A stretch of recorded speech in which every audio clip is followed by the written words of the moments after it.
우리나라의 지도자인 대통령이 지금 탄핵에 대한 재판을 받고 있는 그런 실정입니다. 사실 권세는 하나님으로부터 나지 않음이 없다라고 이렇게 말씀을 하고 계시는데 지금 우리나라는 이런 실정 속에 빠져 있는 것입니다. 자, 그러면 지도자의 덕목으로 가장 중요한 것은 뭐라고 생각하십니까?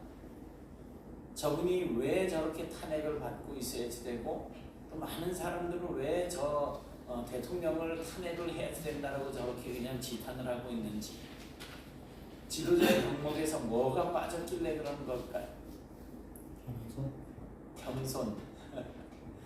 네, 그럴 수도 있습니다. 이 세상을 살다 보면 가끔 자기 중심적으로만 사는 그런 사람들이 또 있습니다. 그런 사람들 중에 또 지도자들도 있을 수 있습니다. 전국은 가뭄으로 타들어가고 또 비 한 방울이 정말 아쉬운 그런 때에 개인적인 볼일 때문에 비가 온다고 타박하고 투덜대고 짜증내는 사람들이 있습니다. 지도자로서 어느 정당을 이끌거나 기관을 이끌 때도 궁극적으로 그 기관에 도움이 되는 사람이 아니라 자기의 생각에 동조해주는 사람을 두둔을 해주고 그렇지 않은 사람을 제거하려고 하는 그런 경우들도 있습니다. 신앙적인 관점에서는 궁극적인 하나님의 나라를 드러내고 세상 가운데 하나님의 뜻을 드러내는 것 자체에는 별로 관심이 없고 다른 모든 교회들보다 자기가 섬기는 교회가 더 중요하다라고 말하는 사람들도 비슷한 모습들입니다. 우리 교회, 우리 목사님, 이런 이야기들을 많이 하죠.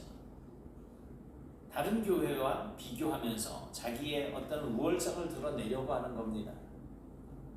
그런데 이런 사람들을 만나게 되면 정말 그 짧은 안목에 실망감을 감출 길이 없습니다. 어떻게 보면 지도자의 안목은 자기의 개인적인 관점은 접어두고 궁극적으로 이 공동체의 어떤 관점이나 또 하나님의 관점으로 주변 사람들을 바라보아야 할 필요가 있다고 생각합니다. 중국의 등소평은 미국과 국교 정상화를 할 때 1년에 우리 중국 학생들 5,000명씩을 유학생으로 받아달라는 그런 요구를 했었습니다. 그런가 하면 베트남의 호치민도 우리가 흔히 말하는 베트남 전쟁 이라고 이야기하잖아요. 저 초등학교 다닐 때 외삼촌이 월남 가가지고 전쟁하고 돌아왔던 그런 일도 있었는데 베트남의 입장에서 볼 때는 이 미국을 대항하는 그런 전쟁인 거예요. 대미항전이라고 그러는데 그 대미항전이 일어나고 있는 그런 상황 속에서도 용기 있는 청년들에게는 총대를 매게 하고 또 머리 좋은 청년들은 미국으로 유학을 보냈습니다. 원수 나라로 유학을 보내고 있는 거예요. 그 결과 오늘날 중국은 20만 명이 넘는 미국에서 자라난 그 브레인들이 이제 중국으로 귀국을 해서 이 중국을 세계 최강의 나라로 만들어가고 있는 거예요. 베트남에서는 전쟁이 끝나자 유학에서 돌아온 이 기술로 무장한 엘리트들이 호치민 대학에서 지금도 젊은이들을 가르치고 있습니다. 여러분, 통찰력과 용기와 헌신력이 부족한 지도자들의 공통점은 강자를 두려운 대상으로만 생각을 해서 비난하고 돌을 던지고 적이라고 생각을 하는 그런 사람들을 철저하게 외면을 합니다. 지금 우리나라 정당을 보면 다 그런 모습을 갖추고 있는 것 같아요. 서로 그냥 못됐다 자기들만 잘났다 그러면서 그래서 그렇게 패거리를 만들고 적을 만들고 분열을 통해서 자신의 입지만을 확보해 나간다는 것입니다. 그래서 그들에게는 궁극적으로 미래의 문을 열어놓고 그렇게 나라를 이끌고 나가거나 어떤 공동체를 이끌어 나갈 만한 능력이 부족한 거죠. 하지만 진정한 지도자는 이 모든 것을 초월합니다. 오늘 본문에서 이런 현상이 등장하고 있습니다. 하나님께서 이제 백성들이 원망하고 불평하는 그 이야기를 듣고 하나님 앞에 너무 괴로워 죽겠습니다. 이렇게 호소하는 모세의 이 호소를 듣고 백성의 노인 가운데에서 70명을 선택해서 장로로 세우라고 말씀을 하셨잖아요. 그래서 그 장로들은 모세와 함께 회막으로 들어가서 하나님의 말씀을 듣고 모세와 동일하게 하나님의 영을 받고 백성들의 지도자가 되는 겁니다. 그런데 26절을 보면 모세가 선택했던 70명 가운데에 엘닷과 메닷이라고 하는 이 두 사람이 어찌된 일인지 이 모세의 부름에 응답을 하지 않았습니다. 무슨 이유인지 모르지만 회막으로 모이는 70명의 모임에 참여하지 않았다는 거예요. 그런데 아주 신기한 일이 생겼습니다. 회막에 참여했던 장로들이 하나님의 영을 받는 그 순간에 회막에 가지 않았던 이 엘닷과 메닷에게도 하나님의 영이 임하여서 자기들이 있는 그 처소에서 예언을 하기 시작을 한 것입니다. 그 소식은 주변 사람들에게 빠르게 이렇게 퍼져나갔고 모세와 여호수아도 이 사실을 알게 된 거예요. 이 소식을 들은 모세의 종 여호수아는 엘닷과 메닷이 모세의 부름에 응답하지도 않은 상황에서 하나님의 영에 감동이 되어서 예언하는 것은 합당하지 않다라고 그들을 말려야지 된다라고 모세에게 이렇게 말을 합니다. 하지만 모세는 여호와께서 그의 성령 하나님의 영을 모든 백성들에게 다 주셔서 모든 백성들이 다 선지자가 되게 해주시기를 원한다라고 그렇게 여호수아에게 대답을 합니다. 그러니까 모세는 여호수아에게 이 사람의 감정을 앞세워서 하나님의 일을 하는 것은 옳지 않다라고 하는 취지의 이야기를 해주고 있는 것입니다. 여호수아가 모세를 하나님께서 세우신 지도자라고 생각하는 것은 좋지만 모든 사람이 다 모세의 뜻에 그리고 모세의 생각대로 따라야지 된다라고 하는 것은 맞지 않는 이야기가 될 수도 있는 것입니다. 오히려 궁극적으로 모세의 생각이나 관점이나 그런 모든 개인적인 그 모세의 생각과 정반대되는 그러한 모습들이 나타난다고 하더라도 모세와 반대되는 행동을 하는 그 사람에게 하나님의 뜻을 합당하게 할 수 있는 그런 일을 할 수가 있다고 한다면 그것도 좋다는 것이 모세의 생각이었던 거예요. 모세의 이런 생각은 자기 중심적인 사고방식에서 완전히 벗어나서 궁극적으로 이스라엘 전체 공동체를 생각하는 것이고 하나님의 나라를 생각하는 정말 대범한 지도자다운 모습이었던 것으로 보여집니다. 그런데 빌립보서 1장 15절부터 18절까지의 말씀을 보면 바울에게서도 바로 이 모세가 가지고 있었다 이런 생각들을 찾아볼 수가 있습니다. 같이 보시겠습니다. 시작. 어떤 이들은 투기와 분쟁으로 어떤 이들은 착한 뜻으로 그리스도를 전파하나니 이들은 내가 복음을 변증하기 위하여 세우심을 받은 줄 알고 사랑으로 하나 그들은 나의 매임에 괴로움을 더하게 할 줄로 생각하여 순수하지 못하게 다툼으로 그리스도를 전파하느니라. 그러면 무엇이냐? 거칠으로 하나 참으로 하나 무슨 방도로 하든지 전파되는 것은 그리스도니 이로써 나는 기뻐하고 또한 기뻐하리라. 아멘. 오늘 모세와 바울을 보면서 모름지기 지도자라고 한다면 어떤 현상에 대한 정확한 판단력이 필요하고 누구에게나 호의를 베풀 수 있어야지 되고 또 책임을 질 수 있어야지 되고 편견 없이 진실해야지 되고 청렴하고 남의 유익을 구하는 그런 마음들을 가지고 있어야지 된다는 것입니다. 여러분, 우리 지도자를 위해서 기도하셔야지 됩니다. 지금 나라가 너무 혼란스럽고 어지럽고 그러니 백성들은 여전히 마음이 불안한 거예요. 중심이 없잖아요. 우리가 지도자들을 위해서 기도해야 할 이유는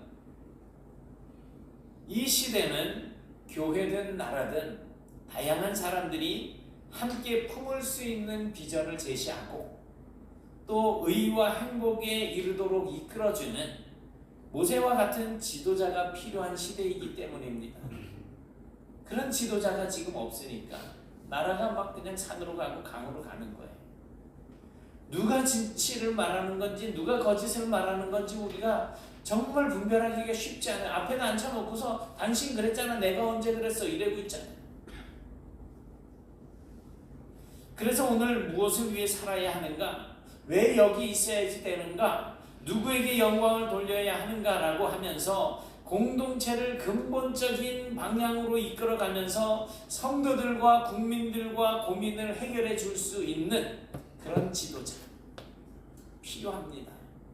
그 지도자를 위해서 우리가 기도를 할 수 있어야 합니다.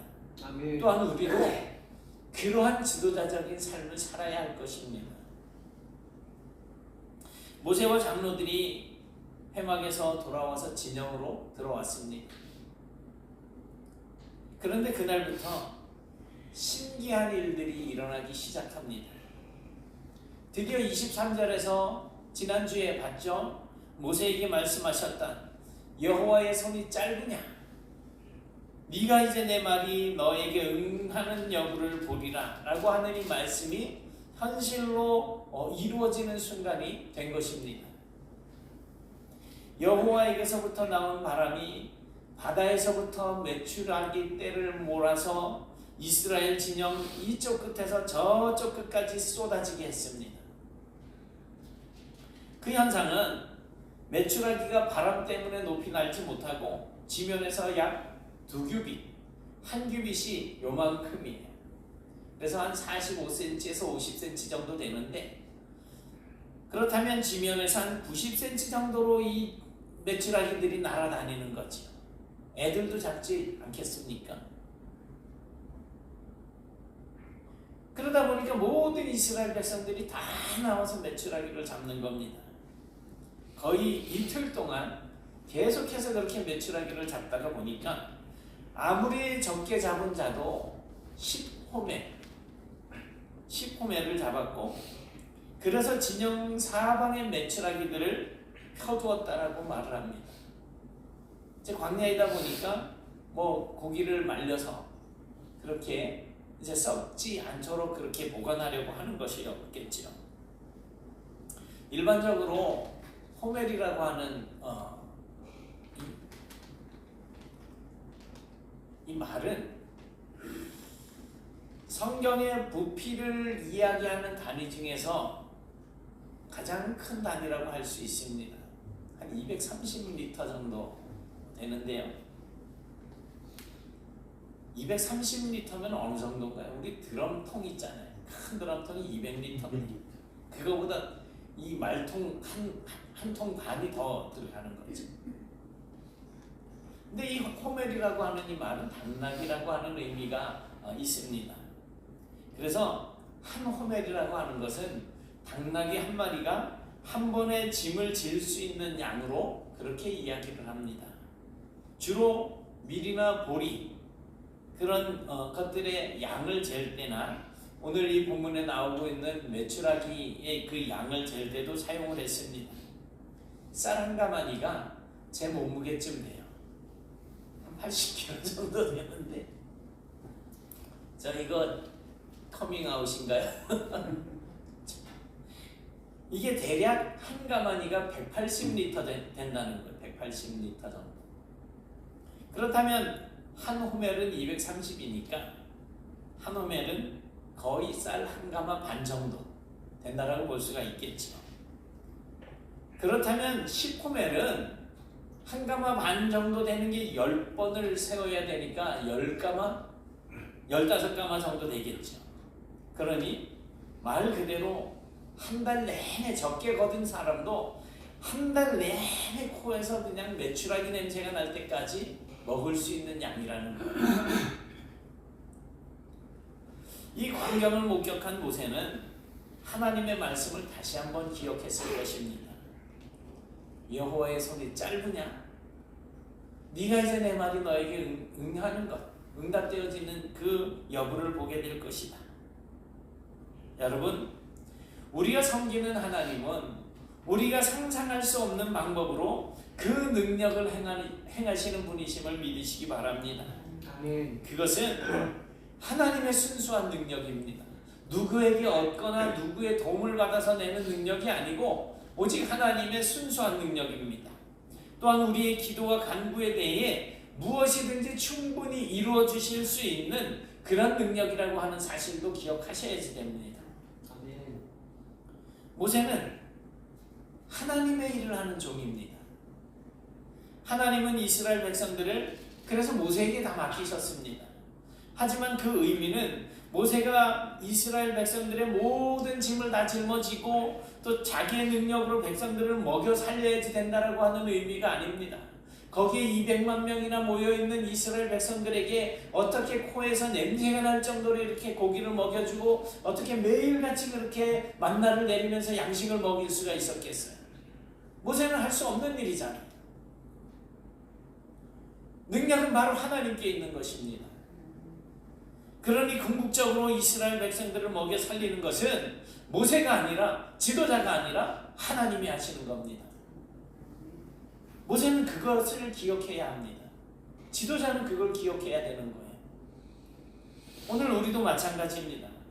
하나님께서는 공동체를 지도자들에게 맡기셨지만 궁극적으로 교회를 이끌어가는 건 누구? 하나님이신 거예요. 성도들은 그 하나님의 능력으로 살아야 되는 겁니다. 아멘. 내가 아니에요. 귀신 들린 아들을 둔 아버지가 예수님을 찾아왔잖아요. 소문을 듣고. 근데 마침 예수님이 자리에 없었고 아버지는 그 제자들에게 이 아이의 병을 고쳐달라고, 귀신을 쫓아달라고 부탁을 했지만 거기 남아있던 제자들은 그 일을 하지 못했습니다. 그렇게 예수님이 다시 오셨을 때 예수님을 만난 아버지는 당신이 무엇을 하실 수 있으면 이 아이를 좀 고쳐달라고 그렇게 이야기할 때 할 수 있거든요. 무슨 말이에요? 믿는 자들이 능히 하지 못할 일이 없다라는 그런 말씀을 하시잖아요. 그때 이 아이의 아버지가 나의 믿음 없는 것을 도와달라고 외쳤을 때 예수님께서 그 아이에게서 더러운 귀신을 쫓아내 주셨습니다. 도와달라고 하는, 나는 할 수 없으니 주님께서 해주십시오라고 하는 이 기도가 얼마나 좋은 기도고 위대한 기도인지 모릅니다. 아무리 많은 일을 해도 소용이 없어요. 내가 능력이 많고 내가 뭐 가진 것이 많고 귀신 들린 사람이 앞에 와 있을 때 내 능력으로 내가 가진 걸로 쫓아낼 수 있습니까?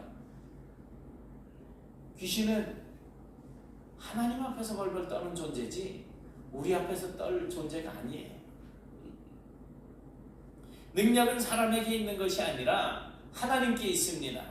그러니 아무리 지도자라고 하더라도 자기 자신을 의지하는 것이 아니라 하나님을 의지해야지 되고 백성들도 마찬가지입니다.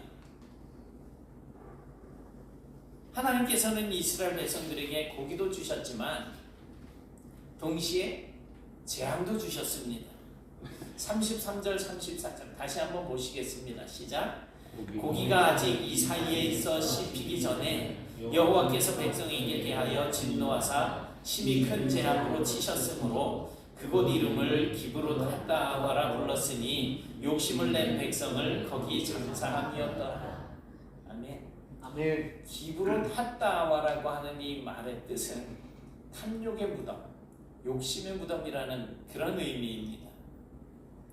하나님께서는 백성들이 이틀 동안 메추라기를 잡고 힘이 난 상황에서, 그리고 여전히 그 고기가 그들의 이 사이에서 씹히기 전에 불평과 원망을 쏟아냈던 그 사람들에게 재앙을 내리셨다는 거예요. 왜 그러셨을까요? 어쩌면 그 이유는 우리가 하나님 앞에 원망하고 불평했더니 우리가 이렇게 고기도 먹을 수 있게 됐네? 이거 그냥 한 달은 충분히 먹겠네? 라고 하는 이 기도의 공식이 성립되지 못하도록 하기 위한 하나님의 의도가 아닌가 싶습니다. 우리가 하나님 앞에 원망하고 불평하니까 하나님이 우리의 기도를 들어주시는 게 아니라는 거예요. 여러분, 욕심의 무덤이라고 하는 뜻을 가지고 있는 이 기브롯 핫다와는 재앙의 이름이었습니다. 이스라엘 백성들에게 하나님께서 재앙을 내리신 거예요. 그 재앙을 내린 그곳에 이름을 기브롯 핫다와라고 불렀습니다. 그곳에서 욕심을 부리던 사람들이 하나님 앞에 심판을 받고 장사되었다는 거예요. 죽었다는 겁니다. 욕심을 묻어버렸다는 거예요. 우리가 이 재앙이 일어났던 그 이름을 기록하고 기억해야 하는 이유는 하나님께서는 옳지 않은 일들에 대하여서는 반드시 징계하시는 분이시라고 하는 사실을 명확하게 하기 위한 것임을 알아야 할 것입니다. 아멘. 오늘날은 자기에게 이익이 된다면 그것이 무엇이든지 실행에 옮기는 그런 사회가 되어버렸습니다. 그래서 교회를 부흥시키기 위해서 다른 교회 그 성도들을 빼가기 위해서 그 교회 앞에다가 자기네 교회 차를 세워놓고 교인들을 납치해가는 그런 교회들도 있어요.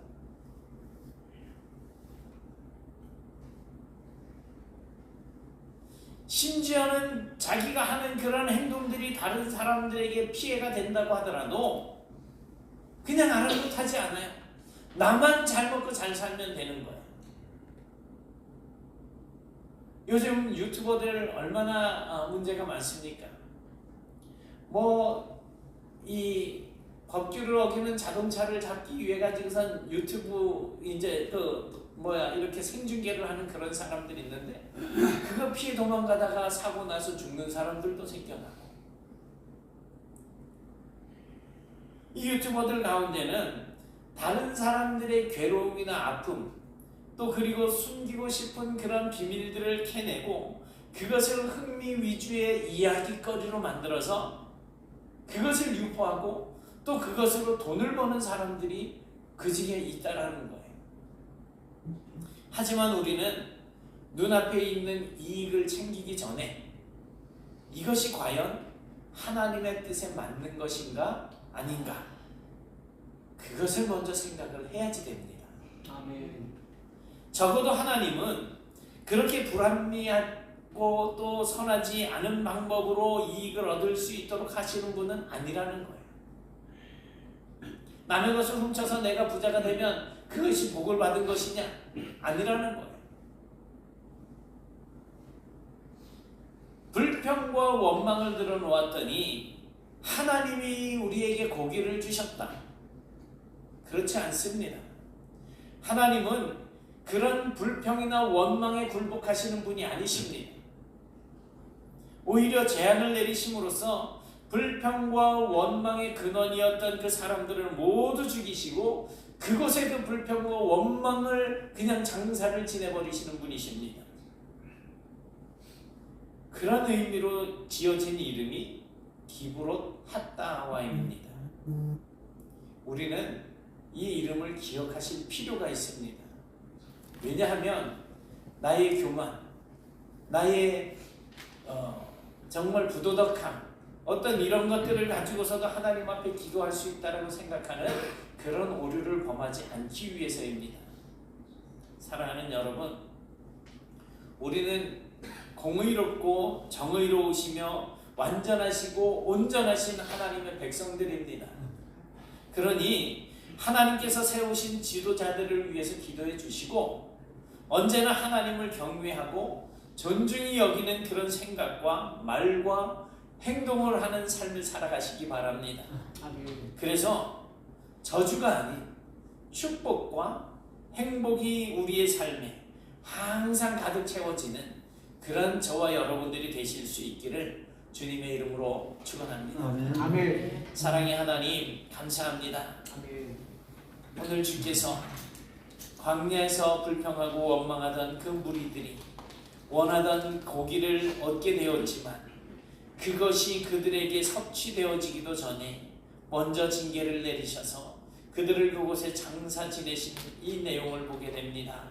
하나님 아버지, 모세는 정말 힘들고 어려운 순간에도 하나님 앞에 기도하고 또 자기가 요구한 것에 대해서 순응하지 않는 자들이라고 할지라도 하나님의 영에 사로잡혀서 예언하는 그것을 막지 않았고 궁극적으로 하나님의 나라, 하나님의 영광, 하나님의 뜻이 이 땅에 이루어지고 나타나게 되기를 소원하는 그러한 마음을 품었던 것을 봅니다.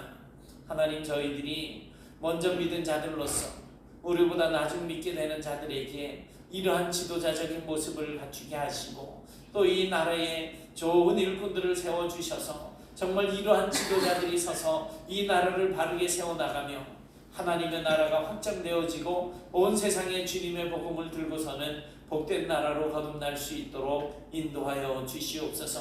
이 시간 이후에 우리의 모든 삶을 주장하사 저희들의 마음을 열어서 이제 항상 주님 앞에 기도하되 내 뜻과 내 고집과 나의 어떤 불평과 원망을 하나님 앞에 드리고 그것이 들려와서 응답되어졌을 때 기뻐하고 좋아하는 것이 아니라 우리의 모든 불평과 원망을 버리고 그저 내 마음에 들지 않는 것 때문에 괴로워하는 그런 생각들을 버리고 우리의 모든 생각의 중심을 하나님께 두게 하시고 하나님의 말씀을 기준으로 이제는 나라와 민족을 위해서 교회를 위해서 또 성도들을 위해서 기도하며 주님 앞에 나아가는 저희들이 되게 하여 주시옵소서. 우리에게 성령을 부어주셔서 성령으로 말미암아 하나님이 기뻐하시는 삶을 살게 하시고 하나님께서 원하시는 뜻을 이루어나가는 그런 저희들이 될 수 있도록 인도해 주시옵소서. 예수님 이름으로 기도드리옵나이다. 아멘.